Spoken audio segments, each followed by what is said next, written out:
Welcome to One Piece world to மொமே. One Piece அப்படின்னாலே mystery தான். அதுலயும் ஒரு சாப்டர் ரிலீஸ் ஆக ஓட வந்து அந்த மிஸ்ட்ரி வந்து இன்க்ரீஸ் தான் பண்ணிட்டு இருக்காரு.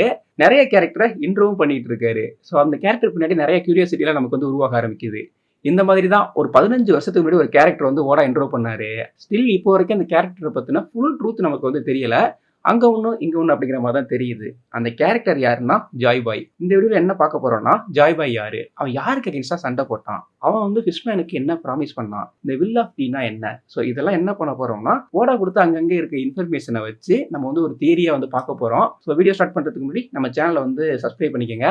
நிறைய பேர் வந்து சப்ஸ்கிரைப் பண்ணாமலே பார்க்குறீங்க. நீங்கள் சப்ஸ்கிரைப் பண்ணீங்கன்னா எனக்கு வந்து வீடியோ கூட எங்கேஜிங்காக இருக்கும். அப்படியே இந்த சூப்பர் தேங்க்ஸ் இருக்கு இல்லையா, அது பண்ண மாட்டீங்க, பண்ணீங்கன்னா இன்னும் செம்ம எங்கேஜிங்காக இருக்கும்.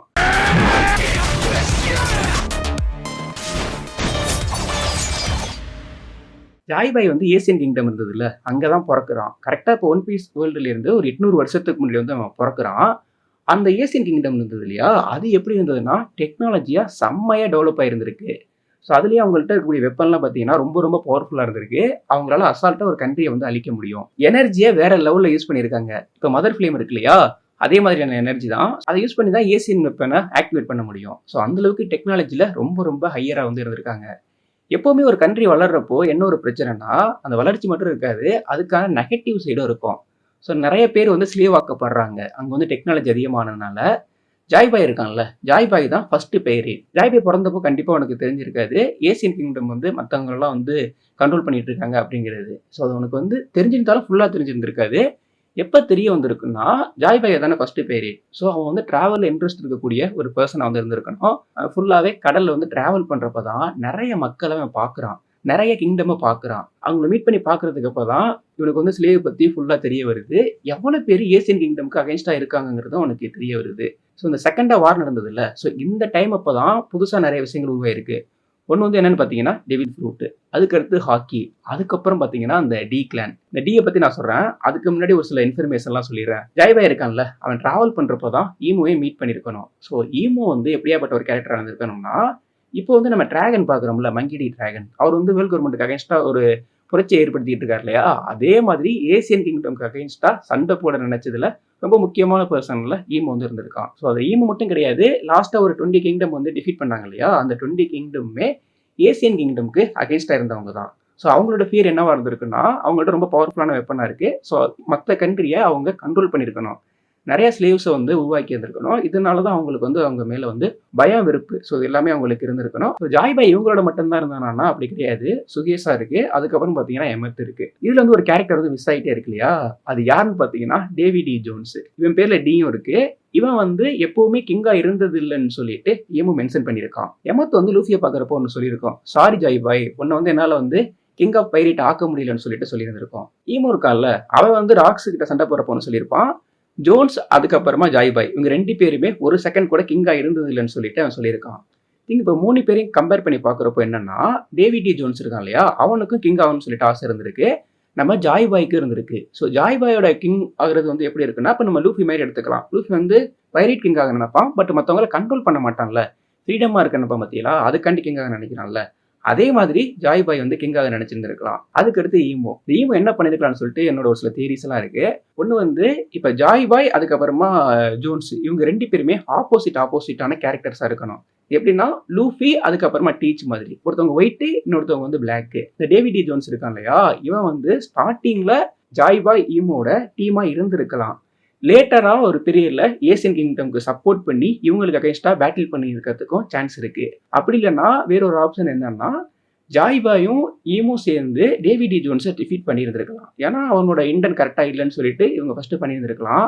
அப்படி இல்லைன்னா ஈமோவும் நம்ம டேவி டி ஜோன்ஸும் சேர்ந்து ஜாய் பாயை டிஃபீட் பண்ணியிருந்திருக்கலாம். அதுக்கப்புறமா ஈமோ வந்து டேவி டி ஜோன்ஸை கில் பண்ணியிருந்திருக்கலாம், இல்லைன்னா மிஸ்ட்ரியா ஏதாவது பண்ணியிருந்திருக்கலாம். ஸோ இதுக்குள்ள எது வேணாலும் நடந்திருக்கலாம். ஈமோ இருக்கான் இல்லையா, ஈமோ ஸ்டார்டிங்ல ஏசியன் கிங்டம்க்கு அகைன்ஸ்டா தான் இருந்திருக்கான். எப்போ அவனுக்கு அந்த கிங் ஆகணும்னு சொல்லிட்டு ஆசை வந்ததுன்னு சொல்லிட்டு தெரியல. ஐ திங்க் இப்போ பார்க்குறப்பவும் ஈமோ வந்து ஃப்ரீடமா இருக்க மாதிரி தெரியல, யாரோட ஒருத்தவங்களோட கண்ட்ரோல்ல இருக்க மாதிரி தான் எனக்கு வந்து தெரியறான். மேபி ஒரு ஸ்பிரிட்டோட ஒரு கான்ட்ராக்ட் வந்து போட்டிருந்திருக்கலாம். பேசிக்கா என்ன தெரியுதுன்னா, ஜாய் பாய்க்கும் ஈமோக்கும் நிறைய ஐடியாலஜிக்கல் டிஃப்ரெண்ட் வந்து இருக்கு. ஃப்ரீடம் வந்து நினைக்கிறான், பட் ஈமோ வந்து அப்படியே அதுக்கு ஆப்போசிட். ஸோ செகண்ட் வார் நடந்ததுல இன்னொரு சில விஷயங்கள் வந்து இன்ஃபார்ம் பண்ணியிருக்காங்க. என்னன்னா, அது கேர்ஸ் எல்லாம் மென்ஷன் பண்றாங்க. ஸோ அது வந்து என்னவா இருக்குன்னா டெவில் ஃப்ரூட்டா தான் வந்து இருக்கணும். மனிதர்கள் கடவுளை கொண்டு அவங்க வந்து கடவுளானாங்க அப்படிங்கிற மாதிரியும் ஒன்று இருக்கு. ஸோ இது வந்து ஸ்ட்ரைட்டா ஜாய்பாயை ஈமு வந்து ஜாய்பாயை கில் பண்ணிட்டு இப்போ காடா இருக்கா இல்லையா, அந்த மாதிரி நடந்திருக்கலாம். இதனால தான் வந்து கடல் ரொம்ப கோவப்பட்டு அது வந்து இன்க்ரீஸ் ஆயிருந்திருக்கு. இது வந்து டெவில் ஃப்ரூட் யூஸருக்கு அகைன்ஸ்டாகவும் இப்படி இருந்திருக்கலாம். இல்லை கிளிங்கம் சொல்றதையும் கனெக்ட் பண்ணி பார்க்குறப்போ அங்கே இருக்காங்க இல்லையா செலஸ்டியல் டிராகன், அவங்க எல்லாருக்குமே நிக்காவை விட ரெயின் கார்டு மேல வந்து ரொம்ப பயம் இருக்கு. அது என்ன சிம்பிளா சொல்லணும்னா வாட்டர் மேல பெரிய பயம் இருக்கு. அதனாலதான் அவங்க வந்து இந்த கடல் அஃபெக்ட் பண்ண முடியாத ரொம்ப தூரத்துல போயிட்டு அவங்க வந்து இப்ப செலஸ்டியல் டிராகன் வந்து இருக்காங்க. எப்ப கீழே வந்தாலுமே தலையில வந்து ஒரு ஃபுல்லா கவர் பண்ணிட்டு தான் வராங்க. ஸோ அவங்களுக்கு வந்து தண்ணிக்கு அவ்வளோ பயப்படுறாங்க. இந்த வில் ஆஃப் டீ அப்படிங்கிறது என்னவா இருக்குன்னா, இது வந்து சேம் பிளட் லைன் கிடையாது. அதே மாதிரி சேம் ரேஸ்ல இருக்கவங்களும் கிடையாது. இது வந்து என்னவா இருக்குன்னா, இப்போ அந்த ஏசியன் கிங்டம்க்கு அகேன்ஸ்டா சண்டை போடுறதுக்காக ஒரு ஒரு குரூப் வந்து ஃபார்ம் ஆனது இல்லையா, அவங்க வந்து டியா இருக்கணும். அந்த டிங்கிறது இப்போ ஒரு கண்ட்ரியை ஃபுல்லாவே ரெப்ரசென்ட் பண்ணுமா அப்படின்னு சொல்லிட்டு தெரியல. ஏன்னா பர்டிகுலரா ஒரு பேரை மட்டும்தான் அது வந்து ரெப்ரசென்ட் பண்ணுது. அப்போ அங்க இருக்காங்கல்ல, அங்க இருக்க கிங் இருக்குல்ல, இந்த கிங்கை வந்து டீன்னு சொல்லியிருக்கலாம். அவங்களோட பிளட் லைன்ல இருக்கவங்களையும் டீன்னு சொல்லியிருக்கலாம். ஸோ அதுக்கு எடுத்து பார்க்குறப்போ யாராவது ஒரு சில பேர் வந்து ஒரு சிலர்ல வந்து ரொம்ப இன்டெலிஜென்ட்டா இருப்பாங்கல்ல. இப்போ வேகா பங்கு எடுத்துக்கிட்டோம்னா செம்மையா சயின்டிஸ்ட்ல வந்து வேற லெவலில் இருக்கார் இல்லையா, ஸோ அந்த மாதிரி தனிப்பட்ட ஸ்கில்லில் வேற லெவலில் இருக்கவங்களையும் டீனை மென்ஷன் பண்ணியிருக்கலாம். பட் காமனாக அவங்க எல்லாருமே ஒரு ஏசியன் கிங்டம்க்கு அகைன்ஸ்டாக இருக்க நினைச்சவங்க. இன்னும் சிம்பிளாக எடுத்துக்கிட்டோம்னா ஒரு அடக்குமுறைக்கு ஆப்போசிட்டா இருக்க நினைக்கிறவங்க. ஸோ அதுக்காக அவங்க மட்டும் இருப்பாங்கன்னு சொல்லிட்டு சொல்ல முடியாது. அதுக்குள்ளேயே கொஞ்சம் வேற மாதிரி இருக்கலாம். நம்ம டீச் மாதிரியும் இருக்கலாம். இன்னொரு ஒரு ஆப்ஷன் என்ன இருக்குன்னா, ஈமோ இருக்கான்ல, ஈமோனை பத்தின ட்ரூத் தெரிஞ்சதுக்கு அப்புறமா ஜாய்பாயோட சேர்ந்து ஈமோக்கு அகைன்ஸ்டா சண்டை போட்டிருக்காங்கல்ல, அவங்களையும் டீன் வந்து மென்ஷன் பண்ணியிருக்கலாம். அந்த சண்டைங்கிறது நாலேஜ் சைடும் சொல்றேன், அதுக்கப்புறமா வெப்பன் சைடும் சொல்றேன். எல்ஃபா இருக்குல்ல, எல்ஃபாவை வந்து ஈமோ வந்து டீன்னு சொல்லிட்டு மென்ஷன் பண்ணியிருப்பான். நிலாக்கு வந்து அந்த டைம் அப்போ ஈமோட க்ளோஸா இருந்திருக்கு. ஆனா இப்போதைக்கு நம்ம லோக்கி இருக்கான் இல்லையா, அப்படியே ஆப்போசிட்டா இருக்கான். இப்போ ஜாய்பாயோட சப்போர்ட் பண்ணி சண்டை போட்டவங்க யாருன்னு பார்த்தீங்கன்னா, ஃபிஷ்மேன்ஸ் வந்து சப்போர்ட் பண்ணியிருக்காங்க. ஜெயிண்ட் இருக்காங்க இல்லையா, அவங்களும் சப்போர்ட் பண்ணியிருக்காங்க. எமத் வந்து சப்போர்ட் பண்ணியிருக்கு. ஸோ அதோட தனி ரேசஸ்லாம் நிறைய இருக்கு. அதை வந்து நான் இன்னொரு வீடியோவில் வந்து நான் சொல்றேன். இப்போ எல்ஃபால என்ன ஒரு கன்ஃபியூஸ் ஆகுதுன்னா, இப்போ நிடாக்கு வந்து ஈமுக்கு சப்போர்ட் பண்ணியிருந்தாலும் மற்ற எல்லா ஜெயின்ஸ் இருக்காங்கல்ல, அவங்க வந்து ஈமுக்கு சப்போர்ட் பண்ணல. அவங்க வந்து அகேன்ஸ்டா வந்து இருந்திருக்கலாம். கலோரியா ஜெயின்ஸ்னு சொல்லிட்டு ஒன்று பார்த்துருப்போம்ல, ஜெயின்ஸ் வாரியர்ஸ், அவங்க வந்து ஃப்ரீஸ் ஆகியிருக்காங்க. அவங்கள ஃப்ரீஸ் பண்ணது இதுக்கு முன்னாடி நம்ம லோக்கியோட ப்ரீவியஸ் டெவில் ஃப்ரூட் யூஸராக இருந்தாங்க இல்லையா, அவங்க தான் அவங்கள வந்து ஃப்ரீஸ் பண்ணியிருந்திருக்கணும். அவன் மட்டும் ஈமோவோட வந்து க்ளோஸாக இருந்திருக்கலாம். பட் ஈமோ அவனுக்கு ஒரு பெரிய வேலையை பார்த்துட்டு இருப்பான்னு நினைக்கிறேன். அதனால தான் ரெக்னீர் வந்து இப்போ செம்ம கோவமா இருக்கு. ஓரளவுக்கு இப்போ டீனா என்னன்னு நான் சொல்ல வந்தேங்கிறது வந்து உங்களுக்கு புரிஞ்சிருக்கும். டி லில்லி இவளும் ஜாய்பாயோட டீம் தான். எப்பன்னா இப்போ ஏசியன் கிங்டம் இருந்தது இல்லை, அதுக்கு அகெயின்ஸ்டா சண்டை போட்டதுல 20 கிங்டம்ஸ் இருந்தாங்க இல்லையா, அதுல ஒன் ஆஃப் த கிங்டம் இவளோடது. இவ வந்து ஆலபாஸ்டா இருக்கு இல்லையா, அதை வந்து லீட் பண்ணிட்டு இருந்திருக்கா. பட் ஏசியன் கிங்டமை டிஃபீட் பண்ணதுக்கு அப்புறமா ஜாய்பாய்க்கு ஈமு பண்ண துரோகத்தை இவரால் அக்செப்ட் பண்ணிக்க முடியல. ஸோ அதனால தான் அங்கே இருக்க த்ரோனில் பார்த்தீங்கன்னா மொத்தம் வந்து 19 ஸ்வாடு தான் இருக்கும், ஒரு ஸ்வாடு வந்து இருக்காது. அது வந்து லில்லி வைக்காத ஸ்வாடு தான். லில்லி வந்து மேரி ஜோஸை விட்டு வெளியிலேயே வந்துட்டா. பட் ஆனால் அவள் வந்து ஆலபாஸ்டாவுக்கு போகலை. ஸோ என்ன பண்ணியிருக்கானா, போன கிளிஃப் இருக்கு இல்லையா, இப்போ அங்கங்கே இருக்குல்ல, இது எல்லாத்தையுமே ஸ்ப்ளிட் பண்ணி விட்டது லில்லி தான். ஸோ இதுக்கு பின்னாடி ஒரு தியரி இருக்கு. லில்லி இருக்கால, இவ வந்து ஓபி நோபி டெவில் ஃப்ரூட் யூஸரா இருந்திருக்கா. இவ சர்ஜரி பண்ணி தான் ஈமோ வந்து இம்மார்டல் ஆக்கி இருந்திருக்கா.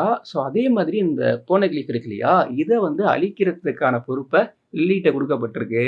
ஆனா லில்லி வந்து அதை அழிக்காம ஸ்பிளிட் பண்ணி விட்டா. ஸோ இன்னும் அதை ஷார்ட்டா பார்க்கணும்னா, ஏசியன் கிங்டம் இருக்கு, அவங்க வந்து ஸ்லேவை வந்து கிரியேட் பண்றாங்க. டெக்னாலஜில செம்மையா வளர்ந்துருக்காங்க. ஆனா இதுல இன்னும் நோட் பண்ண வேண்டியது என்னன்னா, ஏசியன் கிங்டம்ல இருந்தவங்க பவர்ஃபுல்லான டெவில் ஃப்ரூட் யூஸ் பண்ணாங்கன்னு சொல்லிட்டு பெருசா நமக்கு தெரியவே இல்லை. டெக்னாலஜில தான் வேற லெவலில் இருந்திருக்காங்க. அவங்களுக்கு அகேன்ஸ்டா கிளர்ச்சி ஏற்படுத்துற மாதிரி ஒரு டீம் வந்து ஃபார்ம் ஆகுது. ஸோ அது வந்து ஒரு பெரிய கிங்டம்ல இருக்க கிங்கெல்லாம் வந்து ஃபார்ம் ஆகுறாங்க. அதுல தான் 20 பேர் வந்து இருக்காங்க. அந்த 20 பேரோட ஜாய்பாயும் ஜாயின் பண்றான். ஜாய்பாயோட அவனோட க்ரூஸும் இருக்காங்க. பட் இவங்க டீம் சேர்ந்ததுக்கு அப்புறம் ஏசியன் கிங்டம் டிஃபீட் பண்ணாலும் ஈமோவுக்கும் ஜாய்பாய்க்கும் ஒரு பெரிய கிளாஸ் நடந்திருக்கு. ஸோ அதுல வந்து ஜாய்பாய்க்கு சப்போர்ட் பண்ணிட்டு ஒரு சில பேர் சண்டை போட்டிருப்பாங்க இல்லையா, அவங்க எல்லாரையுமே ஈமோ வந்து ஃபுல்லா அழிக்கணும்னு நினைக்கிறான். பட் ஜாய்பாயால ஈமோவை டிஃபீட் பண்ண முடியல. அது வந்து நேர்வழியில சண்டை நடந்திருக்கலாம், இல்ல குறுக்கு வழியில நடந்திருக்கலாம். ஏதோ ஒரு விதத்துல ஜாய்பாய் வந்து டெத் ஆயிட்டான். ஜாய்பாய் வந்து சாரி கேட்டு ஒரு போன கிளிஃப் வந்து நம்ம பார்த்திருப்போம், ஃபிஷ்மேன் ஆர்ட் வந்து நம்ம பார்த்திருப்போம். மெர்மெய்டு இருக்கு இல்லையா, அவங்கள்ட்ட ஜாய்பாய் வந்து என்ன ப்ராமிஸ் பண்ணியிருந்திருப்பானா, இந்த ஸ்லேவை ஃபுல்லா நான் இல்லாம ஆக்குறேன்னு சொல்லிட்டு ப்ராமிஸ் வந்து பண்ணியிருந்திருக்கணும். ஸோ அதுக்கப்புறமா ஜாய்பாய் சேர்ந்த ஈமோ இருக்கான் இல்லையா, அவனே வந்து இவனுக்கு முதுகுல குத்துறதுனால அவனால அந்த ப்ராமிஸ் வந்து ஃபுல்ஃபில் பண்ண முடியாமல் போயிருந்திருக்கணும்.